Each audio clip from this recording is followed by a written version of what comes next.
অনিয়ম ও দালালদের দৌরাত্ম্য ঠেকাতে লক্ষ্মীপুরে মোবাইল অ্যাপের মাধ্যমে সরাসরি কৃষকের কাছ থেকে ধান চাল সংগ্রহের উদ্যোগ নিয়েছে সরকার। চলতি আমন মৌসুম থেকেই কৃষকের অ্যাপের মাধ্যমে জেলায় ধান চাল কিনবে খাদ্য বিভাগ।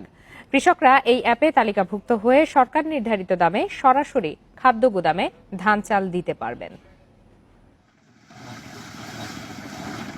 লক্ষ্মীপুরে সরকারি ধান চাল সংগ্রহ কার্যক্রম নিয়ে আছে নানা অভিযোগ। দালালদের দৌরাত্ম্য, রাজনৈতিক প্রভাব, অন্য পেশার লোকদের তালিকাভুক্ত হওয়া সহ নানা সমস্যার কারণে সরকারি গুদামে শস্য দিতে অনীহা কৃষকের। এসব জটিলতায় গত বছর ৫,২২৬ মেট্রিক টন ধান চাল সংগ্রহের লক্ষ্যমাত্রার অর্ধেকও পূরণ করা যায়নি। এসব সমস্যা কাটিয়ে এবার লক্ষ্মীপুরের ৫ উপজেলায় প্রথমবারের মতো কৃষকের অ্যাপের মাধ্যমে ধান সংগ্রহ করবে সরকার।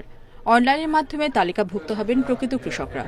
আমরা এইভাবে সামনে আমাদের আরো সুযোগ সুবিধা দিলে আমরা আরো যথেষ্ট খুশিবান হব এবং লাভবান হব। ভোগান্তি পোহাতে হবে না, আমরা কৃষকরা সরাসরি অ্যাপের মাধ্যমে সব কাজ করতে পারবো। জেলায় এখন পুরোদমে চলছে তালিকা প্রস্তুতির কাজ। তবে এতে সময় লাগায় জেলায় ধান চাল সংগ্রহ কর্মসূচি ৭ নভেম্বর থেকে পিছিয়ে শুরু হবে আগামী জানুয়ারিতে।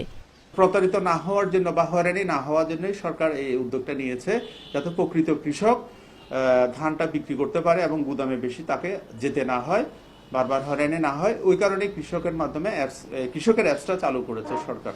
প্রকৃত কৃষকের তালিকা অ্যাপের মাধ্যমে চূড়ান্ত হলে সব ধরনের অনিয়ম, দুর্নীতি ও দালালের দৌরাত্ম্য ঠেকানো যাবে, জানালেন সংশ্লিষ্ট কর্মকর্তারা।